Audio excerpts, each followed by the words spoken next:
Well, hello and welcome to everybody. So today we're inviting you to join us. This is the YWCA therapy team, and we're going to talk a little bit about what self-esteem means according to Maslow's hierarchy. We are one of many teams that someone might interact with here who can, help people get their esteem needs met.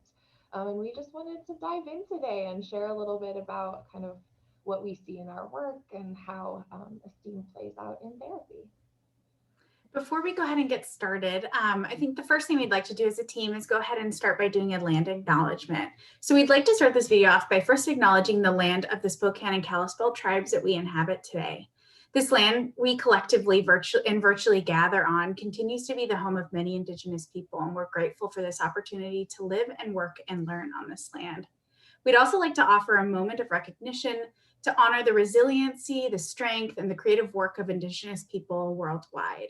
If you're interested in learning more about the history of the land that you inhabit, I'd highly encourage you to visit native-land.ca, where you can type in your zip code or your city to learn a little bit more about the history of the land that you live and work on. Hello, I'm Stephanie. I've enjoyed working at the YWCA for about 7 years now. I've held multiple positions, but my primary experience here has been in our shelter and housing department. I was the manager at our confidential safe shelter for a few years, and more recently, I've been in our therapy department as an associate therapist and insurance navigator for 3 years. And I'm Melva. I'm the director of our mental health services. I have worked in a lot of different departments like Stephanie too. I've done shelter and counseling advocacy, and most recently been in the therapy department for a few years now. I'm Morgan. I've been working at the YWCA for 7 years as well. I started here as a TANF advocate, so I specifically worked with victims on the TANF system to help them navigate and get support. And I currently am the director of counseling, advocacy, and outreach, and I oversee both the counseling advocacy programs as well as the legal advocacy programs. I'm Britt. I have been with the YWCA for 5 years total, which is kind of crazy to think about. I started here as a Master's of Social Work intern in the Counseling Center, and then I was a counseling advocate for a few years after I graduated, and then I am the most recent member of the therapy team. So I became an associate therapist around the beginning of this year. So today what I thought we'd do is we'll do this kind of interview style, and I'll direct some questions to everybody, and then we'll just kind of chime in as you feel necessary. So we're going to go ahead and start with Morgan. So Morgan, what does self-esteem mean to you? Yeah, I've been thinking about this question a lot. I'm a researcher by nature. So, definitions. And, I think often people can get confidence and self-esteem confused sometimes. And so, when I think of confidence, I think of this kind of belief in a specific ability, right? But when I think of esteem, I think it's this broader belief in yourself. So, a lot of words that came to mind when I thought about self-esteem were rooted in this idea of worthy. So being worthy of respect, being worthy of love, feeling valuable in yourself, and your, abilities are part of that. But I really just thought of this, I think worthy of respect was the biggest kind of phrase that kept coming to mind when I think about esteem. So, I think it's just feeling worthy. It's towards the top of the Maslow's hierarchy, right? Why do we think it's towards the top? Is there some particular reason in which we think it's intentionally placed there? I think often the ones that are below it tend to be building blocks for you to build your self-esteem. So I think that it's been with all of the levels. Yeah. But the goal is to really enhance how you feel about yourself and in connection to the world once you've reached kind of those other mile markers. So really, in order for someone to get towards the top of Maslow's hierarchy, right, there's the building blocks of their safety, maybe food. And in order for someone to be able to reach kind of this idea that Morgan brought up of feeling worthy and worthy of love and respect and all those other things, they have to have that foundation, right? So Stephanie, why does this matter to survivors? Yeah. Self-esteem definitely matters for survivors because for me, it means they have a deeper understanding of their own strengths, their wisdom, competence. Everybody needs connection to feel heard, seen, and understood. And self-esteem takes this a step further, where people can feel the peace and beauty in not only their connections, but in their independence and freedom as well. I think it's an inner knowing that you have value and worth, like Morgan was saying, and something meaningful to contribute to the world just by being. I think, like I said, each level of Maslow's hierarchy is sprinkled with a slow increase of esteem, which allows survivors to know that they're worthy of positive, healthy things and keeps people moving forward. I like that. Yeah, that's a great answer. So why, Britt, what does trauma have to do with self-esteem, and why can't a survivor just kind of jump into rebuilding their self-esteem after trauma? Yeah, I think that's a great thing to explore because a lot of, kind of like Morgan said, I thought about this answer to this question ahead of time. I was like, why does it matter? And one of Our the two things researchers are researching I ahead of know, time. Surprising. the input people, shocking. Yeah. I think that one of the things that I work with people most on in therapy, and even when I was doing the counseling advocacy, was a lot of people go through trauma, and one of the things that's really eroded is their ability to trust themselves and their ability to really like listen to those instinctual things that we all kind of hear in our heads and have in our systems, but don't necessarily always have the opportunity to act on. Trauma can really mess with that. And I think that the other piece of it is that the great thing and the annoying thing about the human brain is its ability to adapt. So when you're in a situation in which, especially if an abuser is using verbal abuse, emotional abuse, that often the goal of those things is to reduce someone's self-esteem. So in order to kind of roll with what's happening, a lot of people's brains just absorb that and just it sinks in, and there's not really a chance to fight against it safely for a lot of people who are going through domestic violence. They might want to say something to their abuser about how, well, that's not true about me, but how's that going to go for them, right? Like, may not be safe for them to say that. So a lot of people, by the time they're done with those relationships, they really do feel like they're not worth a lot. You know, you hear it over and over again. It makes sense that that's going to stick. And there's a lot of work and a lot of kind of slow build, like we've touched on with kind of the other layers of the hierarchy. There's a very slow build to get back to that place again. Yeah, if we think about kind of what Morgan brought to the conversation a little bit earlier, right, is this idea of worth. And the root of violence is this idea of someone establishing and maintaining power and control over someone, right? And so this idea that perpetrators will often use tactics of emotional abuse in order to tear down someone's worth, right? Or self-esteem or confidence or a whole host of other parts of who they are, right? And so it would be really challenging for us to ask survivors just to jump right back into, you know, building back their self-esteem when for many years, right, they've gone through a lot of stuff that's really kind of worn that down. Yeah. So if we think about intersectionality, if we think about how different intersections impact this conversation, Britt, do you have some ideas or some thoughts on you know, how intersectionality might impact this conversation of a self-esteem or esteem? I think it's a really key component, honestly. And I think that any conversation that involves mental health in general, but especially specific things like esteem, I think if you don't acknowledge the intersections there, that you're missing something. You know, because not everybody has the same access to resources, not everybody has the same safety levels, not everybody has the same ability to get whatever they need. So you can't expect everyone to be at the same pace. You know, you can't expect everyone to, you know, someone might get to a place where they're feeling ready to work on their esteem again, and then they could get hit with another crisis, right? They could have something else pop up. You know, suddenly they lose their housing, suddenly they lose their child support or anything like that. And there are some groups of people that that's more likely to happen to, you know, and if you don't kind of consider that in there, I really think that you're doing a disservice to people by expecting everybody to be able to do it the same way.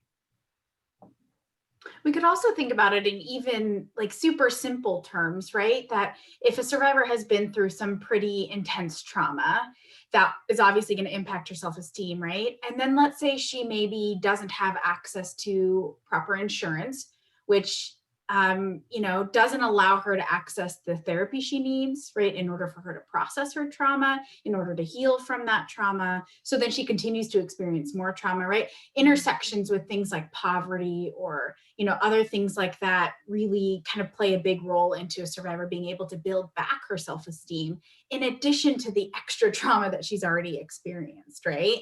So it's kind of starts to compound. The more intersections I think that we have, the bigger the issue gets, the harder it is for someone to build back their self-esteem.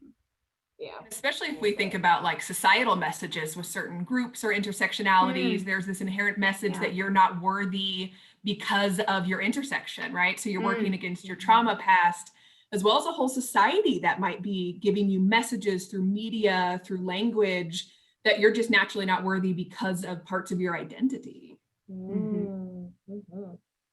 Totally. Yeah, it seems like the more intersection a client has, right, the more challenges she's going to face, the harder it is to rebuild that self-esteem, and the more trauma she may experience too. Yeah. So I'm going to answer one of my favorite questions. That's why I chose it. How can you tell when a client is starting to get her self-esteem back? This one is one of my favorites because it's actually a really exciting part of our job. I think it's one of the most exciting parts of our job to me. And I think for our therapy team as a whole, what we really look for are really small indicators that someone's getting their self-esteem back. So some really simple examples that I can think of is, maybe you have a client that you've been working with for a while and she hasn't felt good enough to even get a haircut in a really long time, right? And, the therapist maybe is doing a lot of trauma processing and really trying to work on helping her feel worthy enough to even get a haircut. My favorite part is coming back the next week, right, after we've done a lot of work and seeing that she got a haircut, or the ability for her to call me and leave me a message on my voicemail and tell me that she got a haircut for the first time, right? Yeah. Small things like that. Doesn't that just, the tender moments? Small things like that, I think, are really good indicators that someone's getting their self-esteem back. If we tie it back to what Morgan had mentioned, right, this self-worth, small indicators to help us see that she's feeling even the tiniest amount of self-worth, right? That she's feeling good enough to get a haircut, I think is a really good, simple example of what I look for, how I know someone's getting their self-esteem back. Does anybody have any other like small examples like that would be good to give as an example of maybe what you look for or how you know a client's regaining her self-esteem back? Well, as I was listening to you talk, it brought up that idea that we've touched on of kind of how you slowly build your self-esteem through the levels of Maslow's hierarchy of needs. Yeah. Because listening to your examples and thinking of the examples I see in therapy, they're kind of at another level of building your self-esteem versus like my time at shelter when people are more kind of in the thick of the trauma and the difficulties. Some things that we might see there would be, okay, they were able to go grocery shopping because it's been so hard for them to even choose which cereal to get on the cereal aisle because they've been told they can't make any choices right. Right. Yeah, those are some great examples. It can look really different for different people, right? It depends on maybe where the person's at in their healing process, right? It depends on maybe how much trauma they've experienced or what that trauma is. Morgan, do you have anything that's come into your mind as far as maybe something you might look for? Yeah, I often kind of look for, I think there's those little steps that kind of you guys are talking about, but there's also, I see a bit bigger when I see them kind of entitled to their emotional response for once, right? Oh, and so it goes back to, I hear also this kind of theme of trust, right? Trust that I can choose the cereal that I want, or trust that I deserve to get a haircut kind of thing. And so sometimes when a client finally feels really proud, like it's one thing to get a haircut and be like, oh, I finally got a haircut. Right? Feel like I'm excited. to be like, I look good with this haircut. Yeah. Right? Entitled to feel frustrated when somebody treats them wrong, right? Entitled to feel disappointed, and entitled to feel elated, and entitled to feel content. And trusting that whatever the emotion is, whether it's big or small, that they can move through it. Yeah. So I would look for like these little emotions. Like sometimes when a client gets frustrated about something, I'm like, yes, she's, she feels worthy of frustration. Right? Which is different than anger at times, but sometimes just that, like, I don't like how I was treated. Yeah, feel that. Yeah, totally. And the ability to trust that she knows that she's going to move through it, right? Yeah. So that, like, knowing that I can be frustrated and I can also move through it builds that confidence and our ability to handle our emotions too at the same time. Yeah. Britt, do you have a little story? I 100% on all of your examples. I've seen all of those myself, and they always feel really great. I literally told a client this morning, like, you being mad is a good thing. Like, you sort of reminding people that they are entitled to that emotional reaction. For me, I think the ultimate sign that someone's esteem might be back is, and this is like very much into their healing process usually, is when they say they don't need us anymore. Yeah, that's a good one. When they're like, you know what, I can actually handle this by myself. I'm capable of this, and I appreciate your help, but I think I'm okay now. That always gets me. That will always make me have so many feelings. Yeah, of course you don't need me. Like, I'm never more excited about breakups than I am in the therapy room. Totally. I think that's such a good point. Really our job and our role is to kind of work ourselves out of a job, right? So that clients feel like they can handle life, and that they know that life's not going to be perfect, right, by any stretch of the imagination, but that they have enough skills to be able to handle whatever happens to them, right? And to know when they need to come back, if they need to come back, or who they can go back to, right? That's a great way to show that their self-esteem, they feel worthy enough, first of all, to have the conversation with you of, like, that kind of scary conversation of, like, Britt, I think I'm done. But then also feel good enough to be able to know that they can handle life. Yeah, that's great.